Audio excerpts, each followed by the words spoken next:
President Trump sending a new tariff threat to Canada and the European Union early this morning. Writing on Truth Social, if the European Union works with Canada in order to do economic harm to the USA, large-scale tariffs far larger than currently planned. This after announcing a 25% tariff on all auto imports to take effect the same day his reciprocal tariffs kick in on April 2nd. Here we go, the tariff situation becoming the top story once again. Michael, your reaction? So I think they assume that the situation of how you produce things is going to remain the same. But we're going to see the industry adjust. You know, what the president's saying is if you build it here, you're not going to have any issues. So we're going to see different types of development here, which is the point of the whole thing. Yeah, it's not going to stay static. They're working off the system now. The car industry is going to change. They're going to adjust. So to say that this is going to increase prices dramatically right now assumes that they're not going to do anything different. Of course they are. Well, these auto and auto parts tariffs are said to be permanent at this point, David. But look what the president has done already. How many companies have already announced they are going to fire up supply chains in the U.S.? Your reaction? So there's a lot to be said here. Yeah. First of all, this is a long game. This is not something that gets changed overnight. And for Trump, he has a limited time to go ahead and effectuate this, first of all. Once you get the wheels in motion, certainly it's hard to pull them back. So hopefully it'll keep going even beyond Trump. The second thing is the markets. The markets are not taking this well. The uncertainty, although Trump has been clear about the tariff plan, the market has seen an on-again, off-again almost type of rhetoric coming out of the White House, not necessarily Trump, but people around him as well. And then finally, the real effects to the consumers. The automotive industry has been under a difficult set of circumstances right now. Higher interest rates make cars harder to finance.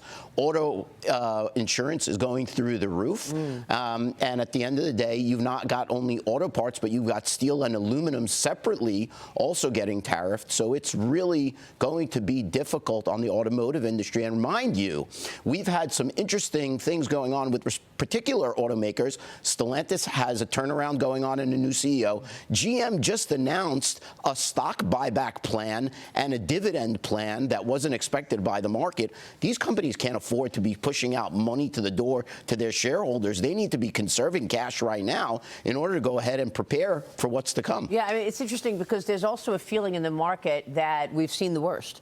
That, in fact, you know, the bottom has been felt, at least for now. Does that change with April 2nd? I think so. You do? So you want to sell this market is what I'm hearing. Oh, I definitely want to sell autos. Absolutely. And not just for today. Today, we know autos are going to be down, right? No doubt. This 25% certainty on April 2nd certainly is not what the market expected. But first of all, between now and April 2nd, there still is a little bit of time for that to change. Yeah. But nevertheless, if that does come into effect, I do expect that there is going to be a lot of change that has to go on in the automotive sector in order to prepare for this. For instance, Lear, which is a well-known U.S.-based automotive parts manufacturer, already said that they're going to bring more manufacturing back to the United States. That's what I'm saying. Excellent stuff. Yeah. Long term. For the short term, this is not an easy turn. Yeah. Well, look, the president said we're going to see some disruption. And we'll get through it. I mean, the president understands this. I just wish some investors would understand the national security component of all of this a little better. Jonathan, Secretary of State Marco Rubio spoke out on the Signal chat controversy during a press conference. He was in Jamaica. Watch this. I've been assured by the Pentagon and everyone involved that none of the information that was on there, though not intended to be divulged, obviously that was a mistake and that shouldn't have happened, and the White House is looking at it, but that none of the information on there at any point threatened the operation or the lives of our servicemen. And in fact, it was a very successful operation. It is an ongoing operation. But that was the intent behind it. And it was very successful. The operation went off. Defense Secretary Pete Hegseth once again confirmed no supposed war plans or classified information was shared on that text group. But Democrats can't let it go after Defense Secretary on the Defense Secretary during yesterday's House Intelligence Committee hearing. This was incredible, Jonathan. Got to get your reaction. Watch it. To your knowledge, do you know whether Pete Hegseth had been drinking before he leaked classified information? I don't have any knowledge of Secretary Hegseth's personal habits. Director Radcliffe, same question.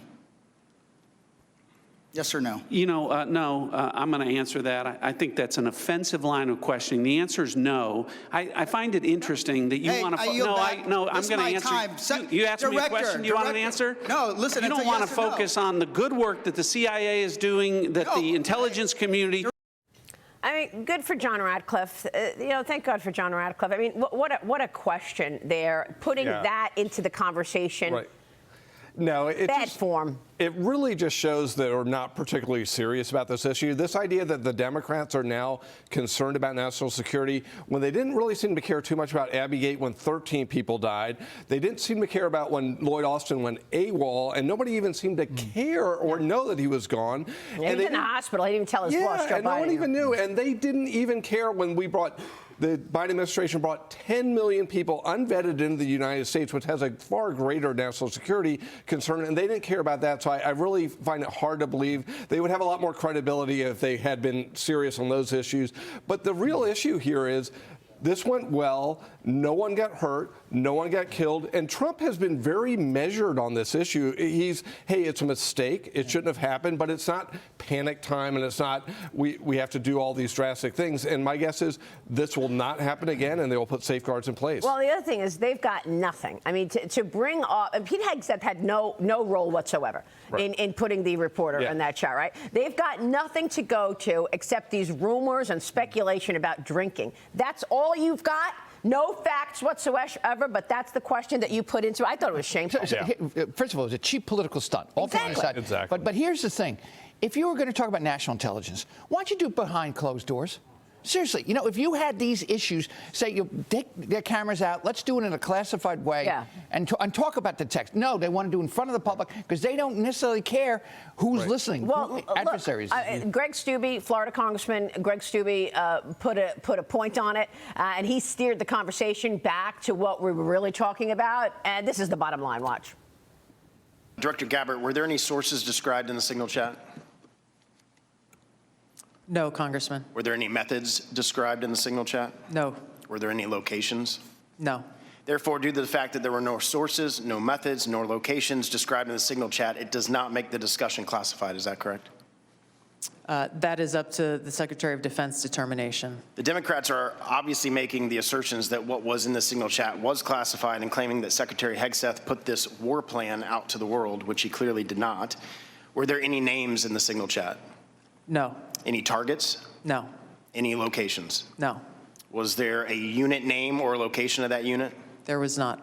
Were there any routes described in the signal chat? No. Wouldn't an operational plan contain that type of information? Every operational plan I've ever seen has contained that information. Thank you. Shifting to the real threats to America, the southern border. Due to the previous administration's open border policies, they allowed over 10 million illegals into our country. And during that time, there was 1,511 terrorist-related encounters at land border ports of entry, according to CBP.